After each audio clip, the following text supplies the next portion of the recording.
have here, as promised, is this is a running plan for all the cadets doing whatever kind of run they're doing, whether it's for the Spartan race, student run relay, or just running in general. But before all of this comes into motion, we need to make sure that you know the most important thing of all, and that's to warm up properly. Warming up prevents injuries. Most importantly, it kind of gets your body prepped for everything that's about to come, and it also allows you to recover a lot more easily. That means you're less sore the next day.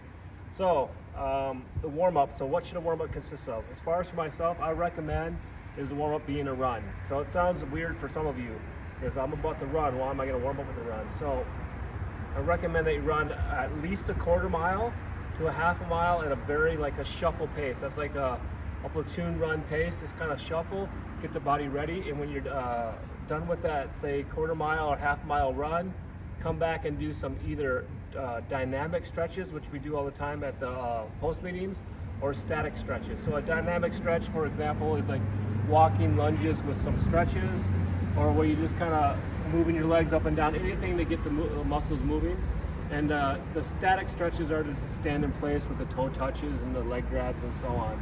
So very important. Allow a good 10, probably the run will be about 7 to 10 minutes, and then probably another 5 to 7 minutes stretch. So allow probably about 15 minutes to warm up properly before you get started with any one of these runs.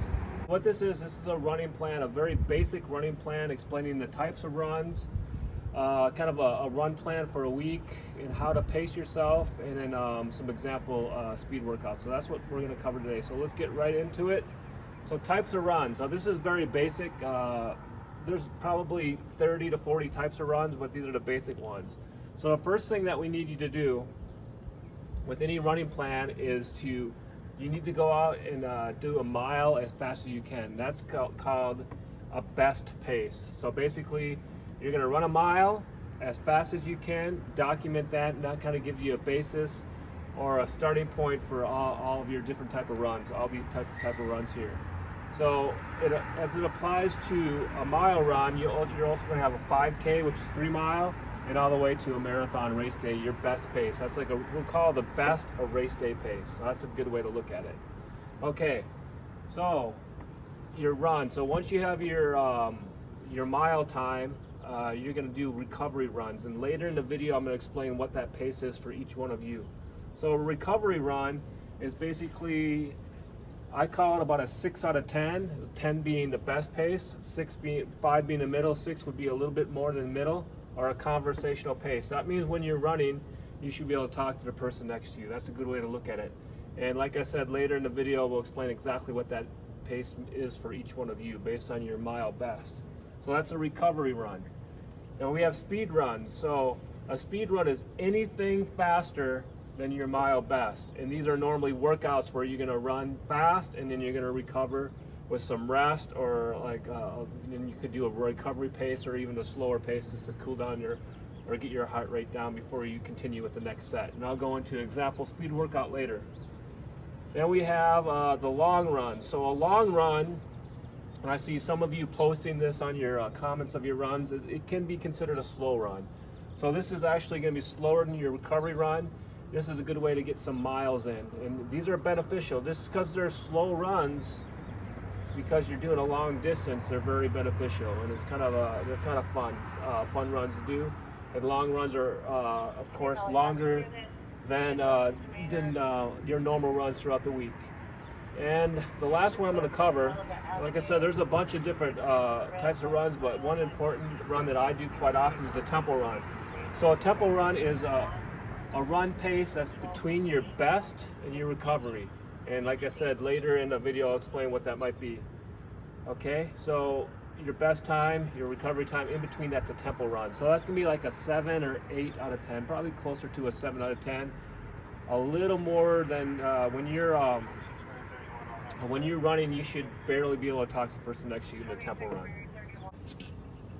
Okay, now what we're going to do is we're going to talk about, this is an example plan of a run week that we want you to kind of make up. So this is an example. So it doesn't have to be exactly like this, but the key point we want to make here is we want you to map out your run plan before you start your week. So a typical run week or a week will start Monday, So probably Saturday, Sunday, before you wake up on Monday, you should already have your week planned out and try your best to accommodate that plan. So this is an example workout that, or a workout week that I might do right now. Now this is not pertaining, like, even though a lot of you are signed up for Student Run LA and you've been working towards a marathon, as the past marathoners know, this is a 15-mile run week, and as we get closer to marathon, you can run in 20-30 miles a week. So this is just going to be for right now what we're asking you to do.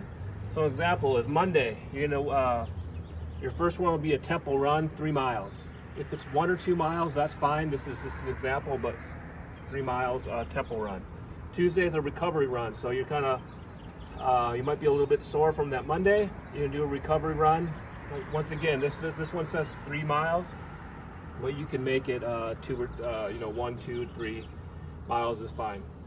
Wednesday, speed workout, and I'll go into an example speed workout later. That's when you're gonna work on getting faster. Thursday off, so typically you don't want to work out more than 3 days in a row without taking an off day. So off, so that means you could you can do some CrossFit or something else, or just stretch out, but make sure you take that day off. Friday is a recovery run again. Go right into a recovery run.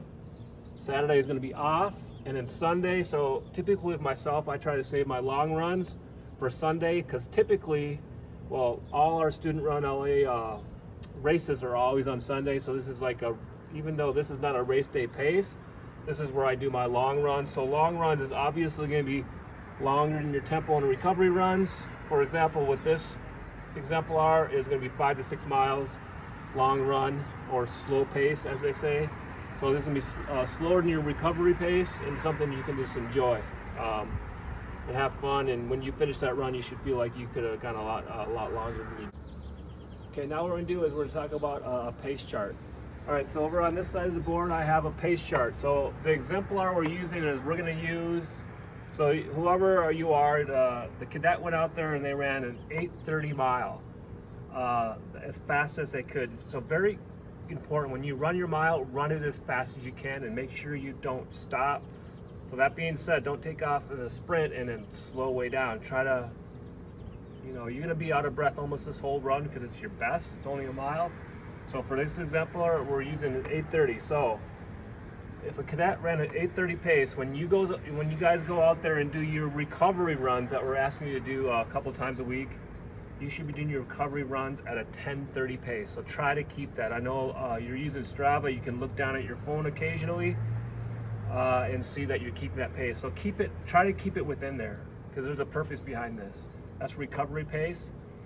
And this is once again, this is based on an 8:30 mile, and a tempo pace would be a 9:25 pace. So that's a little bit harder, like a 7 out of 10 pace. And what we've done is we've included in the comments, and in the comments there's a link for a Nike running plan. This is for a marathon. So it gives a different type of runs, and it also is going to give this pace chart. So say you run a 5-minute mile, it's going to give all your paces. And if you run a 12-minute mile, it's giving your paces. So we've included that run plan. So just go through the run plan, and you'll see a pace chart in there. That way, when you do your mile time, you know exactly what pace you need to hit each time. Okay, now what we've included also is this is an example speed workout. So once again, a speed workout is anything faster than your mile best, and this is really where you're gonna get faster. You're gonna train your body to get faster, because that's what you want to do. You don't want to just do 6 months of running, hundreds of miles and not get any faster. You want to get faster. I would hope that all of you would want to get faster. So a speed workout. I'm going to use this same exemplar as a cadet goes out there and does an 8:30 mile as fast as this is their best mile time. So a speed workout, we're going to try to hit an 8-minute pace. So we're going to train our bodies a little faster, but we're not going to do that for a mile because we can't, because our 8:30 is our fastest mile. So what we're going to do is this is an example, 4x400. And I know if some of you saw the workout that I posted on my Strava, I've done workouts like this, and some of you had questions about it. So what you're gonna do is you're gonna do 400 meters, which is a quarter mile, so 0.25 when you're running on Strava. You're gonna run one lap around the track, or 0.25 on your Strava at an 8-minute pace.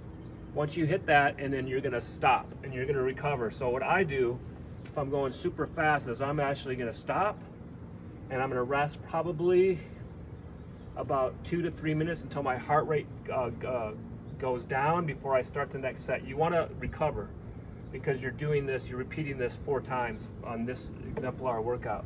So you're gonna rest and you're gonna, like I said, do that 4 times and you're gonna stop. So that's 1 mile. So once the workout is done, you would do 1 mile at an 8-minute pace with the rest, but that's gonna train your body to get faster. Trust me on this one. And another example, a little bit harder, is you could do a 4x800. So this is basically a half mile. I think this is a workout I did a couple weeks ago. And maybe for this one you do an 8:15 pace. You probably can't do an 8, so you can just do 8:15 pace, which is still faster than your 8:30 pace. But because you're doing longer distance, you're doing half-mile increments, it's gonna be a little bit harder for you. But these are super beneficial, and these are workouts, so you're really gonna sweat on these, and you're really gonna get a great workout. Another workout exemplar, which is very easy, is light pole to light pole.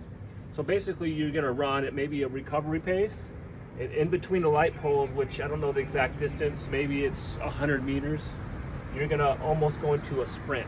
And then you're gonna keep doing that, say for maybe 2 to 3 miles. Very good workout on those. That's a light pole to light pole speed workout. Okay, now what we're gonna do is we're gonna tie this all in and give you some tips, very important tips. The 2 tips are, the first is the weather. So what that means is today's gonna be a super hot day. So if I were to go out there and run at say 2 o'clock when it's 95 degrees, that's probably not smart. So what we want you to do is look at the weather for the week, or for sure the next day, and plan the time of your run. So for an example, in the summer, if you're running, you definitely want to run in the evening or the morning, because obviously in the morning it's cool, and the evening runs are super beneficial and super fun as well. So let's make sure they're not nighttime runs. Make sure you know the sun will set at maybe 7:30. Maybe go out 6:30. So the temperature's coming down. You'll be able to get your run in and not be in the heat of the day. And the last thing we want to cover on, and I'm going to do we're both going to do a video in the future on this, is hydration and nutrition. So when you're doing a run plan, you've got to make sure your nutrition's on point, and especially your nutrition. I'll go into further detail on that, especially for those that sign up for Student Run LA.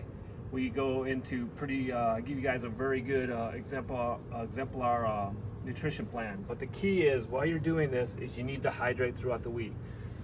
Good rule is just take your body weight divided by 2, and that should be the ounces you drink in water.